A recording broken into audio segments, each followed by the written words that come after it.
नमस्कार, मेरा नाम बलवंत है और मैं न्यूसीड संस्था में काम करता हूँ। जो न्यूसीड का पूरा नाम national institute of women child and youth development संस्था है और इस संस्था के प्रमुख आदरणीय राजेश मालवीय जी हैं, जिनके निर्देशन में हम डिंडोरी जिला के बैगाचक क्षेत्र में काम करते हैं।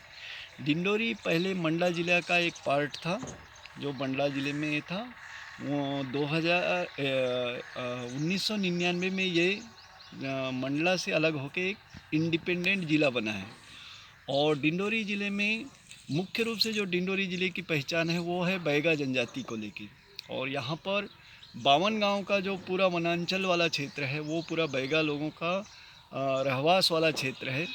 जो बैगाओं का जो पूरा ज़िंदगी अगर ये देखें तो जंगल पे ही उनका लगभग अगर ये देखते हैं कि 80% जो उनकी पूरी जो आजीविका है वो जंगलों पर निर्भर करती है। बीच में बहुत सारे अलग अलग कारण हुए हैं जिनकी वजह से जंगलों से इनको एक प्रकार से या तो विस्थापित के रूप में ज़िंदगी जीनी पड़ी है या फिर उनको जंगलों से हटा ही दिया गया है, जिसके कारण से इसका कई सारे बहुत बुरे असर भी पड़े हैं।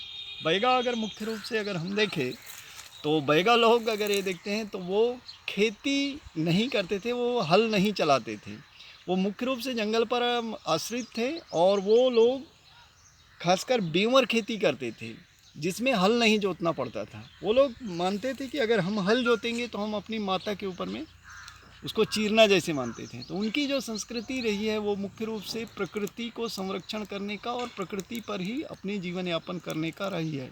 वो बहुत ही न्यूनतम आवश्यकताओं में ज़िंदगी जीते हैं। मूल रूप से अगर ये देखें कि संस्था ने जब काम की शुरुआत की थी तो वो खासकर आजीविका और जल संरक्षण के ऊपर में काम की शुरुआत की थी। तो हम लोगों ने जब मालवीय जी के नेतृत्व में जब काम की शुरुआत की तो भूजल संरक्षण का हम लोगों ने एक कार्यक्रम चलाया। हम लोगों ने सबसे पहले में 12 बैगाचक के वैसे पूरे 52 गाँव हैं, उनमें से पहले 12 गाँव में और फिर उसके बाद में धीरे धीरे 30 और पूरे टोटल 52 गाँव में हम लोगों ने इस काम की शुरुआत की। मुख्य रूप से अगर हमें देखें कि जो इस भूजल संरक्षण के कार्यक्रम में हमारा जल संरक्षण सबसे महत्वपूर्ण कार्य था। और इस जल संरक्षण का अगर हमें देखें कि पहले लोग कहीं का भी पानी पी लेते थे, गंदा पानी पी लेते थे, जिसके कारण से बहुत सारी अलग अलग बीमारियां होती थी।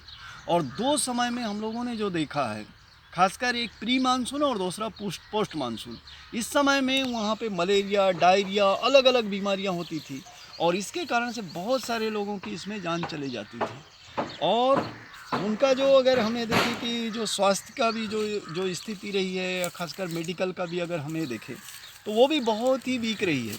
और ये सारे के सारे लोग अगर हमें देखें तो मुख्य रूप से जड़ी बूटियों पे, आयुर्वेद पे, और इस पर ही ज़िंदगी इनकी आश्रित रही है। बैगा अगर हमें देखें तो मुख्य रूप से जंगल का बहुत बड़ा जानकार है और उसका सबसे बड़ा रक्षक भी है। तो खासकर इनका अगर हमें देखते हैं कि जो बैगा जो संस्कृति रही है वो मुख्य रूप से उनका अगर हमें देखें तो इनका जो पूरा जो अगर जीवन यापन या जो दिनचर्या है वो प्रकृति के संरक्षण पे ही रही है। मुख्य रूप से मैं जिक्र करना चाहूँगा खासकर पानी के विषय में। पानी का जो मुख्य रूप से जब हम लोगों ने काम की शुरुआत की और खासकर विभाग के साथ में भी हम लोगों ने जुड़ के जो अलग अलग काम किए, तो इसमें एक बड़े मात्रा पे हम लोगों ने भूजल संरक्षण का और ज़मीन के ऊपर में हम लोगों ने काम की शुरुआत की। तो इसमें जो एक बहुत महत्वपूर्ण जो बदलाव आया कि हर जो बैगा परिवार था उन्होंने भी माना कि भाई अगर हम थोड़े अपने खेत को ठीक कर लेंगे, थोड़ा ये हो जाएगा तो निश्चित है हमारी आजीविका के इसमें भी कुछ सुधार होगा। लेकिन ये पूरा क्षेत्र अगर ये देखा जाए तो वर्षा आधारित था। यहाँ पर किसी भी प्रकार की सिंचाई की व्यवस्था नहीं थी, किसी भी प्रकार आर्थिक स्थिति बहुत ही पुअर थी। तो इसमें हम लोगों ने थोड़ा ये किया कि भाई क्यों ना बारिश के जल को अगर हम संरक्षण करें तो बहुत सारी परिस्थितियों में बदलाव आएगा।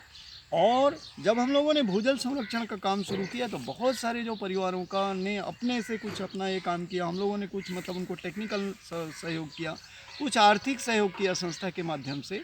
और उसमें फिर बहुत सारे लोगों ने अपना ज़मीन समतलीकरण किया, बारिश के पानी को रोका, छोटे छोटे खेत तालाब बनाए, कई जगह पर जलकुंड बनवाए, बहुत सारे सीपीटी का कार्यक्रम किया, कुछ पेड़ पौधे लगवाए। जो बहुत सारे मतलब पहाड़ी वाला क्षेत्र था उस पर स्टोन बंडिंग का काम किया। तो इस टाइप से बहुत सारे अलग अलग काम हुए, जिसके कारण से जो मतलब जो ज़मीन का जो वाटर लेवल था उसमें तेज़ी से सुधार हुआ। दूसरा एक बड़ा काम अगर हमें देखें तो जंगलों की सुरक्षा को लेकर बात हुई थी। तो उसमें 3 नियम थे कि जंगलों में आग लगाने से रोकना, दूसरा जो अगर ये देखें कच्चे पेड़ों को कटाई से रोकना, और तीसरा अगर ये देखें अतिक्रमण नहीं होने देना।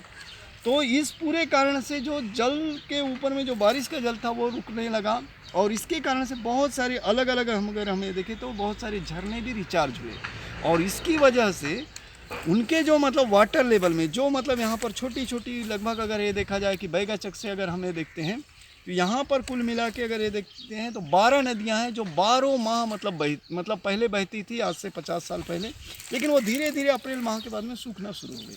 तो इस पे फिर मतलब मुख्य रूप से जब ये सारे काम हुए तो उन नदियों में बदलाव हुआ, वो पूरे 12 माह मतलब बहने लगी, झरने बहुत सारे रिचार्ज हुए। और इस पर हम लोगों ने मालवीय जी के निर्देशन में एक जो महत्वपूर्ण चीज़ है कि भाई इनका जो मतलब जल है वो कैसे इनको मतलब सुरक्षित रूप से मिले, जिससे इनकी बीमारियों पर रोक लगे, इनको मतलब हर घर तक पानी मिले।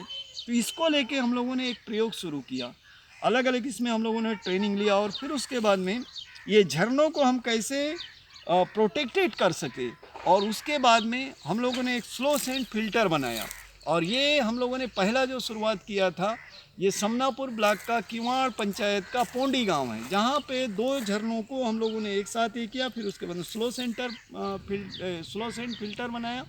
उस फिल्टर से हम लोगों ने मतलब हर घर तक नल मतलब पाइपलाइन से नल जल दिया, और उसके में पूरे इसमें किया। तो आज की स्थिति में लगभग अभी की अगर हमें कहें तो 12 गांव ऐसे हैं जहां पर हम लोगों ने यहाँ के जो नेचुरल स्रोत है उनके संरक्षण को लेकर काम किया, उसका वाटर लेवल बढ़ाने के लिए काम किया, और उसमें से मतलब हर घर तक नल से जल दिया।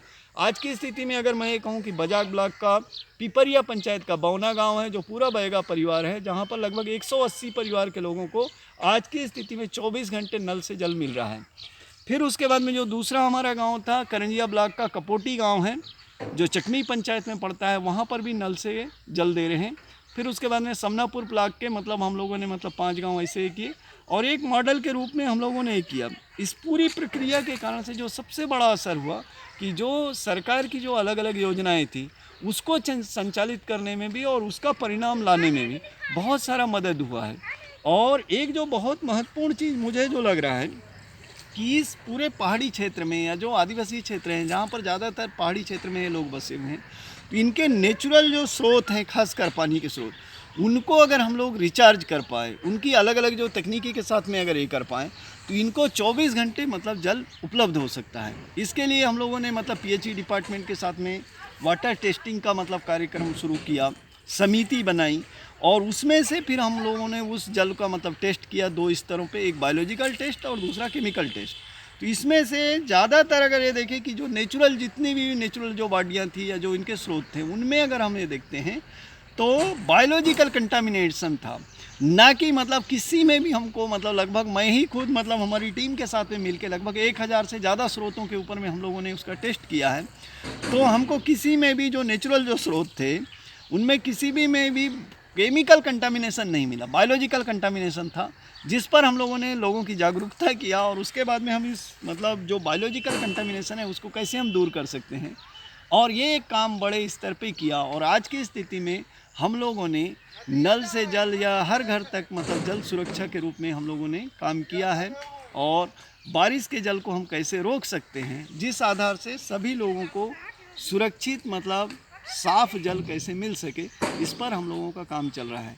और इस पूरे कार्यक्रम में अगर ये देखें तो हमारी पूरी टीम लगी हुई है, और मुख्य रूप से इस पूरी टीम का जो नेतृत्व तो हमारे आदरणीय मालवीय जी से जो हमको समय समय पर मिलते रह रहा है वो एक मिलता रहता है। और पूरे काम में हम लोग जो मतलब हमारी जो रणनीति होती है वो समुदाय के साथ मिलके हमारे काम करने की होती है कि समुदाय का पार्टिसिपेशन इसमें कैसे ज़्यादा से ज़्यादा बढ़े, तभी यह सस्टेन करता है। और आज की स्थिति में हम लोगों ने ऐसे अगर ये देखें लगभग 12 गांव अपने आप में सस्टेन हो चुके हैं। धन्यवाद।